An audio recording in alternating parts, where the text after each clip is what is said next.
everyone. This is Fromal and Dan Favale here with the Full Court Press. We took a week-long break to stuff ourselves full of some turkey and then sleep it off, but we are back to talk about the Portland Trail Blazers.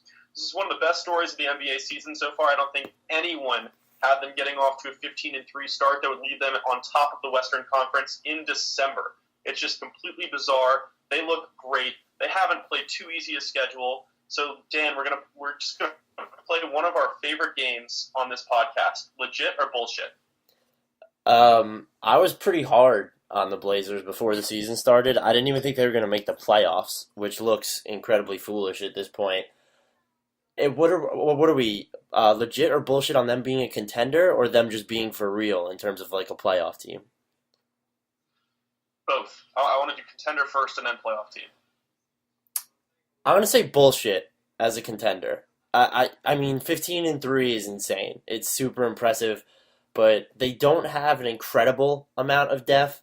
And look at that Western Conference. I mean, really look at it. The Blazers' schedule hasn't been incredibly easy, but once we get into the later parts of the season, can LaMarcus Aldridge and Damian Lillard continue to score all these points every game? Can they continue to anchor down this pretty shallow team? As a playoff team, they're totally legit, but I just don't buy in. For what it's worth, they're coming in right at 14th on Basketball Reference's strength of schedule. So it's a very middle of the pack one. I don't think we can really use that argument either way. Well, that's what I was saying. Their schedule hasn't been incredibly. It's just been run of the mill, and they're clearly what they've done is prove they're an above average team. And even in that Western Conference, I could see them finishing in the top 6 or top 5 maybe, but. Let's talk about them going 7 games. What teams in the West, in the playoff picture, are they going to beat through 7 games?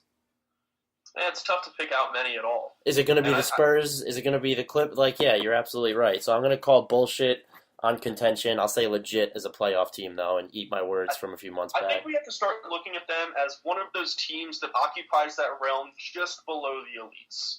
I'm still willing to call the Thunder, the Clippers, the Spurs, and probably the Warriors once they get fully healthy, the elites. And I think that Portland is currently leading the rest of the pack. And it's a tough pack. There's a lot of teams competing for those spots. I mean, looking at the standings right now, and a 9-10 record is 13th in the conference for the Minnesota Timberwolves. Yeah, so that was probably a good way to put it, that they're right there. I would say them and the Rockets and the Nuggets are kind of anchoring that second tier right now. You could probably make a case for the Timberwolves, but they started out so strong and have just slipped off as of late. So I'm having a tough time. As many games as they've won, and even that win against the Pacers, I just have a tough time believing that they can even make the jump to that next tier. Do you even think they can do that this season? Do you think that it's in the realm of possibility at all for them to be, let's say, a top 4 or a top 3 team in the conference? No, I don't. I love what they're doing long term, just because they've built such a core that they can keep putting pieces around them. It's young enough that they're going to have a lot of years together. But right now, I don't think so. It's all about Wesley Matthews in a lot of ways. I know we talk a lot about Batum, Lillard, and LaMarcus Aldridge, but we don't give Matthews enough credit for what he's been doing this year, and he has to keep up that type of production for them to really maintain their spot in the West. And I'm not talking about that number 1 spot, but in that upper echelon. The reason they're winning games is that high-powered offense, and it's because defenses don't know who to guard. I mean, as long as he's shooting over 50% from downtown, he has to draw attention, which lets LaMarcus Aldridge get his mid-range jumpers with only one defender on him. It lets Batum do his thing and dribble and drive and kick out. It lets Lillard cut to the basket and shoot on those pull-up jumpers he's fantastic at. So if he can keep it up, they'll keep winning games. That's what I have my doubts about. Well, I could see Wesley Matthews' performance hasn't been. Yeah, well, you're right. He's shooting, I think, over 50% from beyond the arc, so you're right there. But even if his shot kind of falls off, I don't think he's averaging like 16, 17 points per game. I think that's a reasonable number. I'm worried about the minutes everybody's playing. Aldridge and Lillard are each averaging over 36. I think Aldridge is over 37. Matthews is around 34, 35. Batum is over 35. This rotation effectively runs about 6 deep. Robin Lopez averages over 30 minutes a game. and Mo Williams averages over 25. They have 6 players averaging at least 25 minutes, and after that, there's no one averaging 15. So what are they going to do? Them giving more minutes to Myers Leonard and or Thomas Robinson Uh, throughout the rest of the season? I would say, do I think they will? No, I think they should, especially both of them. I can't even say especially one or the other. I mean, Myers Leonard has fallen out of the rotation completely, and he was a lottery pick, so you wonder if they have any plans for him. Although in their defense, Robin Lopez has been playing great, and they've tended to run with smaller lineups sometimes, so I guess maybe there's not a need for him. Do you think they should shop Myers Leonard, and do you even think there'd be a market for him? No, if we're looking at an NBA where Kendall Marshall isn't even getting a job as in the D League, I don't think that you're going to find a spot for Leonard. Not yet. I think you find a spot because he's a center. All right, maybe a spot, but what are you going to get in return for him? I mean, I guess that's fair. They could ship him to the Knicks. They need a center. But I don't understand the point in housing him much longer if he only played like 3 games this season. So why not, even if you get a second rounder or something stupid at this point, or maybe a rotation player that you're actually going to use, because wing and perimeter players you're more likely to use because there's more spots available on the floor. His value's only going to go down if they don't give him a shot. And let's keep in mind though that he's 21 and he was always viewed as a raw prospect. So I don't think they need to give up on him. I think they can keep using a roster spot on him throughout the year and maybe give him some more run next year. Yeah, I guess that kind of depends on the situation, because if they want to make the jump from that second tier to that top tier, they're not really going to have room for a prospect, especially up front. It's not a major piece of the puzzle right now. It's just unfortunate to see that he is such a project and he's not really getting the playing time that he needs. And the same goes for Thomas Robinson. I thought they were going to use him a lot more. I know he's played in every game, but he doesn't even average. He's averaging like 11 minutes or 12 minutes or something like that. So I would like to see them use him more. But at the same time, why deviate from what's working? I guess you have to look at it that way. But I am concerned that this team, playoffs, your rotation shouldn't even be running 6 deep. But in the regular season, to run it 6 deep, that they're playing a dangerous game. I know these guys are young, but Aldridge is kind of fragile. He's proven he can get injured in the past, so that's my biggest concern moving forward. That and their terrible defense. Well, I don't think it's too terrible this year. And I think that's been one of the big keys for their turnaround, or I guess their elevation to the top. They've adopted a completely new system, and it's been working well for them. Instead of doing the traditional Tom Thibodeau pack the paint and dare the referees to call you on lane violations, they're letting guys go one-on-one in the paint. They're not worrying about protecting the rim, and they're completely shutting down the perimeter. Their three-point defense has been absolutely fantastic because they don't have to worry about crashing down or playing too much help defense. And it's worked nicely for them. As long as they can maintain that middle-of-the-pack defense, they have enough offensive firepower to consistently win games.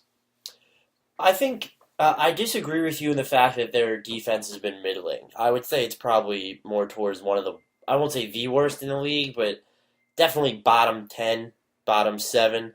I definitely think they have enough offensive firepower to offset it, but their defense kind of reminds me of some of the Phoenix Suns teams that were coached by D'Antoni that weren't incredibly terrible. They had like these spotty efforts, and there are some games where they look like they really have it together, but I'm just not sold on. I know you kind of like that whole they're not packing the paint and whatever, but I worry that someone down low is going to break down because they're reliant so much on help defense from Robin Lopez, from LaMarcus Aldridge, and if something happens to one of them, or eventually scouting reports teams are going to adjust, I don't think they have the perimeter defense necessary. I know Batum has been, and again, they don't have anyone who's horrible. I don't think Mo Williams is particularly good, but they don't have anyone on the perimeter who's a bad defender. But who's their lockdown defender? Is Batum even a lockdown defender at this point? I would say Batum and Wes Matthews could both do that, but you brought up my biggest concern, and that's Aldridge. Like you mentioned his durability earlier, and I think that coupled with playing a lot of minutes, in addition to having such a large responsibility in the defense, is cause for concern. I mean, they're putting him in a lot of one-on-one situations. They're asking him to rotate over a lot and provide help in the paint, but can you really ask him to do that and play almost 38 minutes a night for an entire season? I don't think you can. I think I'm surprised that he's the player that's averaging the most minutes on that team, and that is not again. Especially for Lillard led the league last year. Yeah, and especially because Lillard is so much younger, proven he's I guess more durable at least, and especially because Lillard doesn't really have a great backup point guard. Like, is Mo Williams a true point guard? Like, I know he was an all-star once, but Aldridge has that. He has Lopez, and I guess this comes back to them not playing Robinson enough. But why play him that much is my question. Like, I know he's putting up phenomenal stat lines, and I know it's working, but you have to think long term. Not even the rest of this season, but beyond this season, when you want to sell him on you as a contender. And so they're going to need depth, and why not explore that depth? It's just, again, it's working, so you can't really say much, but they're way too reliant on him from a defensive standpoint because he's not a great defender, and they're already asking him to do so much. But two, the guy I just feel like he's going to break down. Yeah, I can see that. I want to take a slight tangent here while we're talking about Aldridge. I was discussing this with some friends today. We were talking about if we could start a franchise right now from scratch, who would we build around? And we ended up talking about Aldridge and seeing how high we would put him. So is he a top 10 to build around at this point? Is he a top 20? I mean, the guy's 28 years old. He's one of the best sources of offense in the NBA, and he's playing the best defense of his career. You could definitely put him in the top 20 or top 25, but top 10, I mean, you don't really want to build around a 28-year-old, but if we were to put age aside, I'm still not even sure he's someone you build around because it kind of took Lillard to push this team over the edge. I always look at it as what players, there are only a handful of players that you can look at and be like, if we only have them, our team will be a playoff team. And I feel like that's what the top 10 spots, or the top 7, I guess, but I would say top 10 are reserved for. Can you say that about Aldridge? I think he'd be on the verge of that category for me just because he never got to play with that much talent while he was this good. So it's not really a fair argument that he didn't take them too far, and I know I'm strawmanning you right now, but I would say because of that, maybe top 15, top 20. He'd definitely be in my top 20. Yeah, I mean, he would be right there for me, top 20 or top 25. He's definitely underrated. I think that's something that we could agree on. I feel like he's been one of the more underrated players in the last decade, just because he's been consistently, especially on the offensive end and on the glass, he's just been like a guy who can do 20 and 8 or 18 and 10 or something like that. And you hear about Kevin Love pretty much puts up similar stat lines, like a few more rebounds, I guess, and you just see players like him generate so much hype who haven't even been on the floor as long, haven't played on better teams, and then there's just Aldridge, who's just been consistently great, you could even say. Yeah, I think he's emerging as one of the more underrated players out there just because his game isn't that glamorous, even though it's fun to watch. I don't know how many people have actually taken the time to watch some Blazers games, but when he gets going with those turnaround jumpers, it's one of the best sights in basketball, in my opinion. Yeah, and I like his... I've either been, I love floor spacing, so I'm either about bigs who can shoot the three, or you have to bang down low. And Aldridge can bang down low, but he's not really like a guy, if they really wanted to, he has a range where they could stretch him beyond the arc, but he shoots those long twos, those mid-range twos really well. He has such a nice touch between 15 and 18 feet, and I love that about him too. And he's done a really good job of working on his off-the-dribble game. I don't think it's ever been, again, bad, but I feel like this season, with his footwork and the way he can put the ball on the floor when he's facing the basket, because it's easier to do when your back is to the basket, but to do it when you're facing the basket, I've just been impressed all around with. He continues to make leaps, so it's not like we see this guy who's averaging what he was averaging and just all right, I'm content with doing this. He continues to improve at the age of 28, which is pretty damn impressive.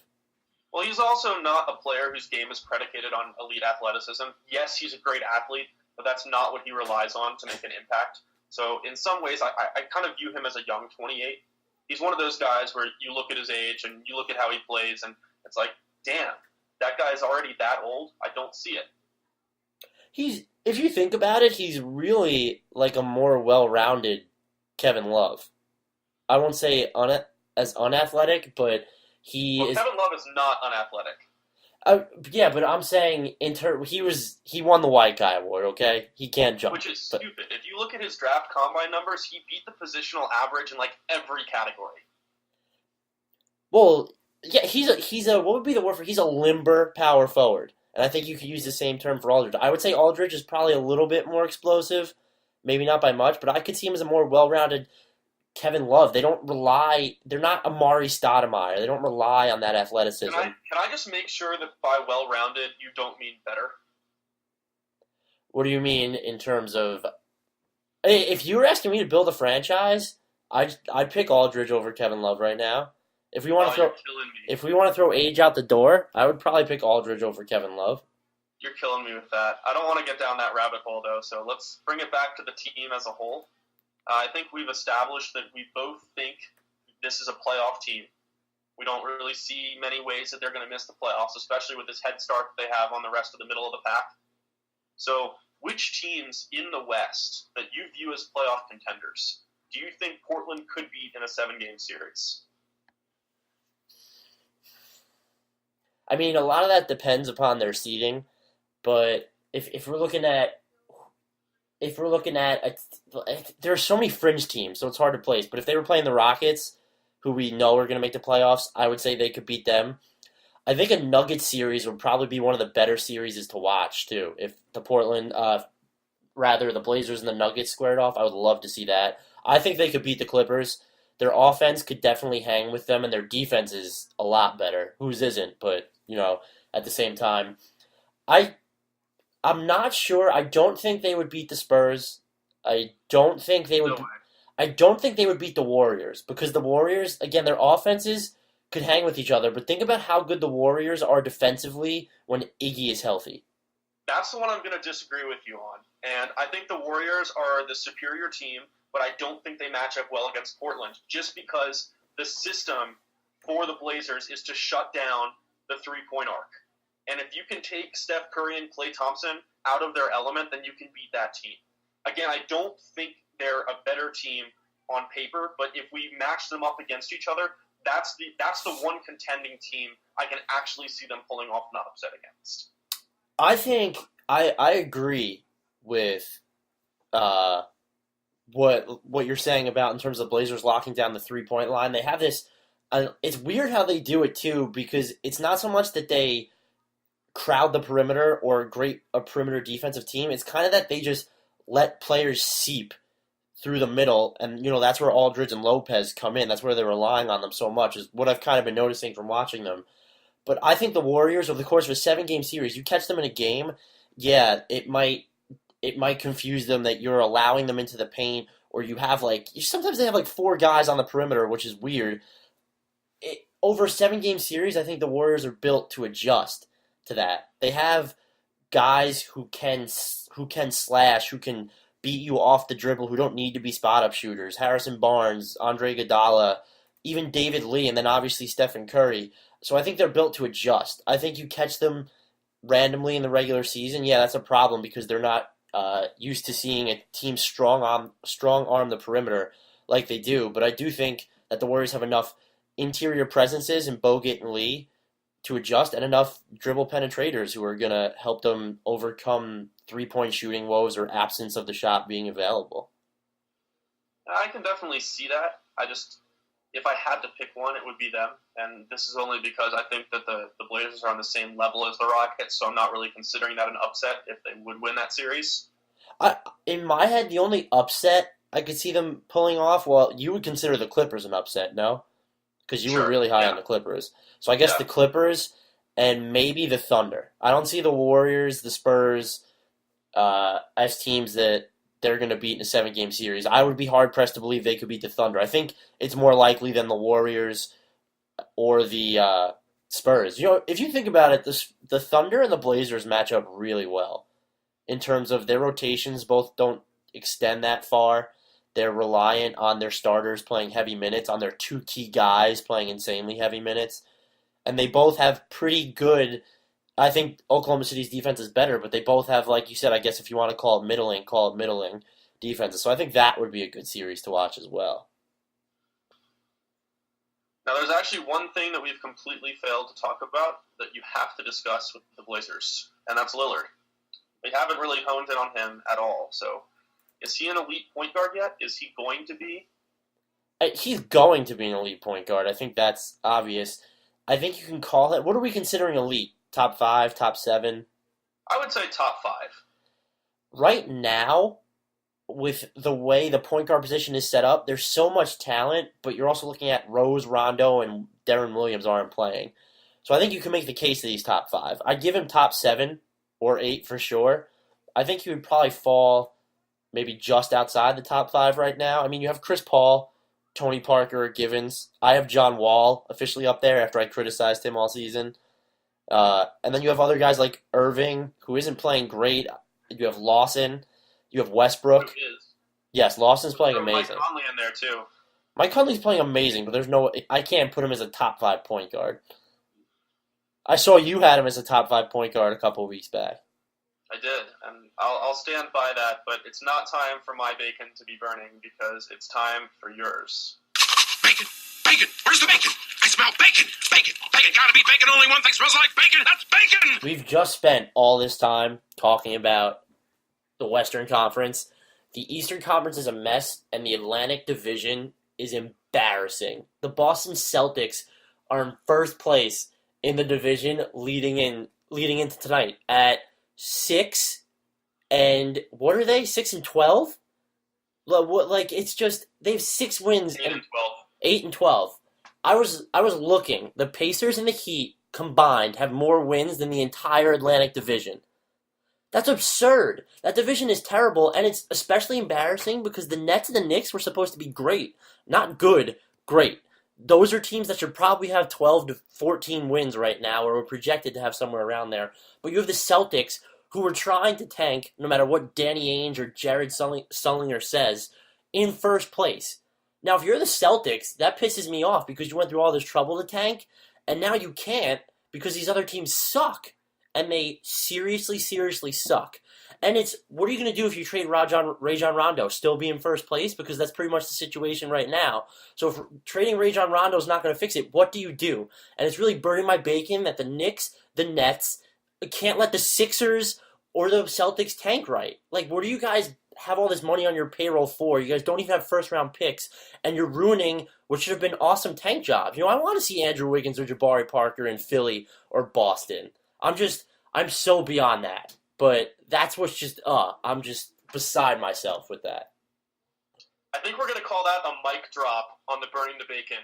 We want to know what makes you sizzle. We want to know what you think of the Portland Trail Blazers. Are they for real? Are they going to stay up near the top of the West all season?